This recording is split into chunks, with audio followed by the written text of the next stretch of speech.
Home use of an artificial beta cell in type 1 diabetes by Andrea Pulido. First, definition. The artificial beta cell or closed-loop insulin delivery system expands on this concept of sensory response insulin delivery.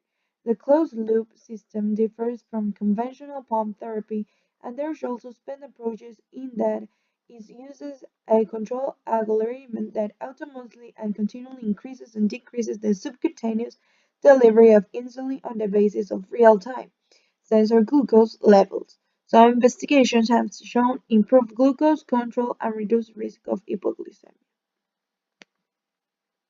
Type Type 1 1 diabetes diabetes is an is an autoimmune autoimmune disease. disease.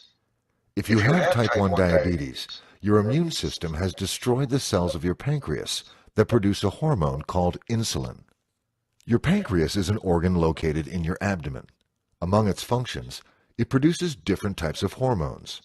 One of these is insulin. Insulin is produced in patches of tissue called islets of Langerhans. The majority of islet cells are beta cells, which normally produce, store, and release small granules of insulin into your bloodstream. Insulin attaches to receptors on cells throughout your body. This allows glucose, a form of sugar produced by breakdown of foods, to enter the cells to be used for fuel. In type 1 diabetes, the immune system mistakenly destroys the beta cells that produce insulin. This means glucose cannot move out of the bloodstream into cells to be used for fuel.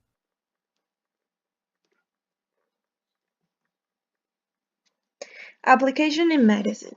The artificial beta cell uses a control algorithm to independently monitor and increase or decrease insulin delivery based on real-time sensory of glucose levels. In contrast, insulin pumps that link insulin delivery to sensors that continuously monitor glucose levels can only temporarily suspend insulin delivery based on preset glucose thresholds. These systems can decrease the risk of hypoglycemia but cannot respond to hyperglycemia.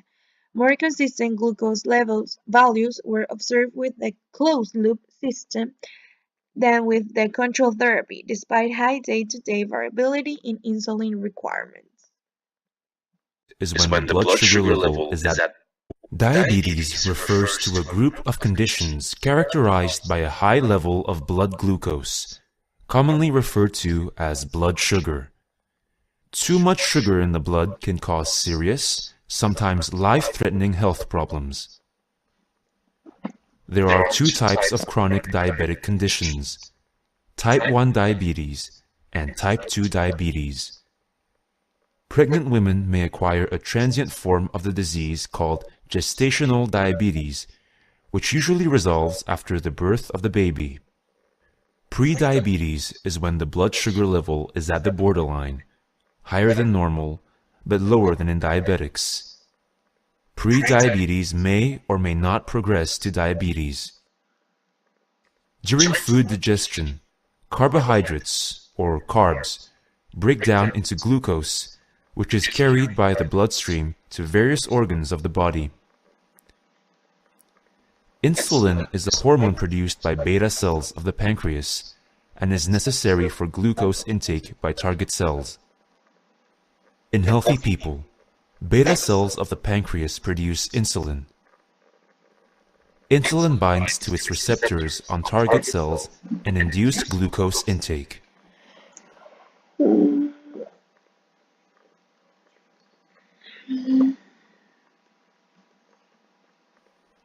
In type 1 diabetes, beta cells of the pancreas are destroyed by the immune system by mistake. The reason why this happens is unclear, but genetic factors are believed to play a major role. Insulin production is reduced. Less insulin binds to its receptor on target cells. Less glucose is taken into the cells. More glucose stays in the blood. Type 1 is characterized by early onset. Symptoms commonly start suddenly and before the age of 20. Pros and cons. Pros. The advantage of a closed-loop system is the responsibility. Graduated modulation of insulin delivery both below and above the present pump regimen, which allows for improvements in the proportion of time spent in target glucose range, and lowering of the mean glucose level without increasing the risk of hypoglycemia. It would be very useful for patients while they are asleep or play sports and proves useful for home use. Cons. 3 severe episodes of hypoglycemia happened with the artificial beta cell, all when the system was not in use because of low battery or the system was not turned on. Artificial beta cell technology is still fairly new and feasibility, safety, and efficacy of its prolonged use in the home setting have not been well established. Well, this could be the biggest advance in decades in the treatment of type 1 diabetes, a disease that affects 3 million Americans. Today, researchers said they have developed a way to get diabetics to produce their own insulin using stem cells. Here's Dr. John LaPook. When I wake up in the morning, I immediately check my sugar. 13-year-old Finn Doherty uses a blood sugar monitor and insulin pump, both attached to his body, to keep his glucose in check. Doherty was diagnosed with type 1 diabetes when he was 2 years old. Pretty much my earliest memories have been with diabetes, and so I don't really know any other way. Scientist Doug Melton knows exactly what Finn's life is like. Both of Melton's children, now in their 20s, have type 1 diabetes. He's devoted his career to using stem cells to find a cure. His research out today is a leap forward. The idea itself isn't so complicated, but the practice of it turned out to be difficult. It took us more than 15 years to reach the goal that we've recently achieved. In type 1 diabetes, the immune system attacks and destroys the insulin-producing cells of the pancreas. Melton's team turned human stem cells into insulin-producing cells in the lab and transferred them into diabetic mice. The cells functioned like healthy ones, regulating the mice's sugar with no need for insulin injections. 6 months later, their blood sugar was still under control. What's now very important to know is how will they behave inside a person. And so a little bit of light from... Melton will be working to test the treatment in humans as soon as possible. It's fun to think about a day when people won't be using syringes or insulin pumps anymore, that they'll have a natural mechanism of their body's own cells making the insulin they need.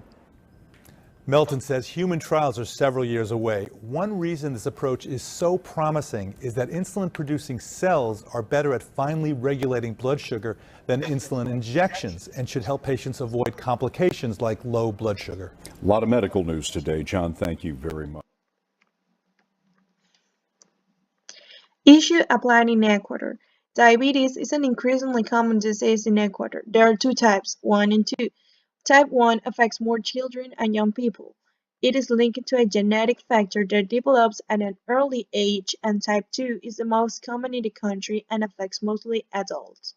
Of 100 diabetics in Ecuador, 2% are type 1 and type 2 is 98%. The type 1 is pre-diabetes, which is reversible and controllable, but if not detected and treated in time becomes irreversible diabetes.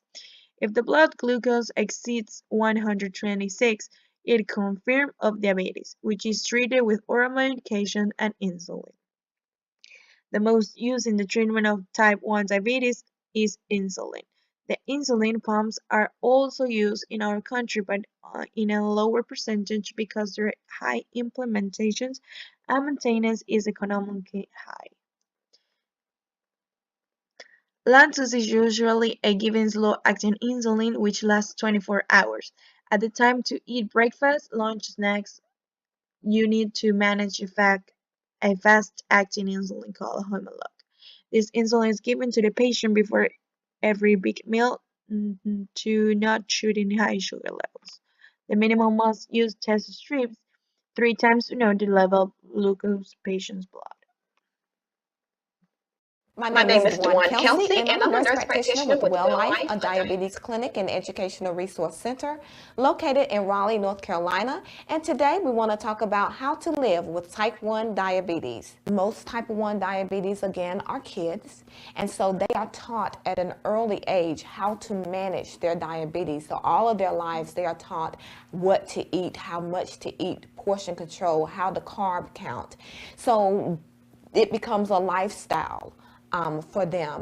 I think one way that we have really engaged our type 1 diabetics, and I will say our type 2 diabetics, is with the insulin pump.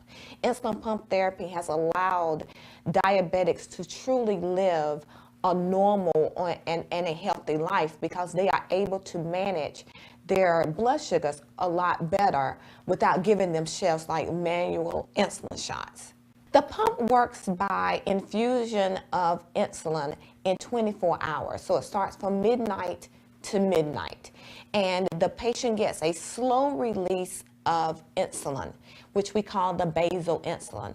Now, during meal times, we know that the blood sugar is going to peak, the blood sugar is going to go up, and that's with everybody. So they are able to go into their pump. They're able to tell the pump, I am eating 60 grams of carbs and my blood sugar is 180, and the pump will relay a number to them which suggests this is how much the pump wants to give them in order to bring the blood sugar down. Conclusion. In conclusion, we found that extended use of a closed-loop system at home over a period of 12 weeks during free daily living without close supervision is feasible in adults, children, and adolescents with type 1 diabetes. Improvements in glucose control and reduction in the burden of hypoglycemia were observed.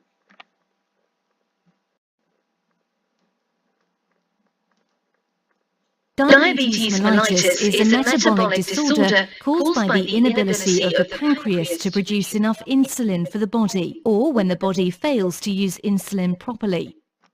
Insulin is the hormone responsible for regulating the body's blood sugar level. If insulin is insufficient or is not used effectively, blood sugar increases. This condition is called hyperglycemia. Hyperglycemia commonly occurs with uncontrolled diabetes and can lead to damage to the eyes, kidneys, nerves, and blood vessels. An acute, severe disruption of the blood sugar level can be fatal. Thank you.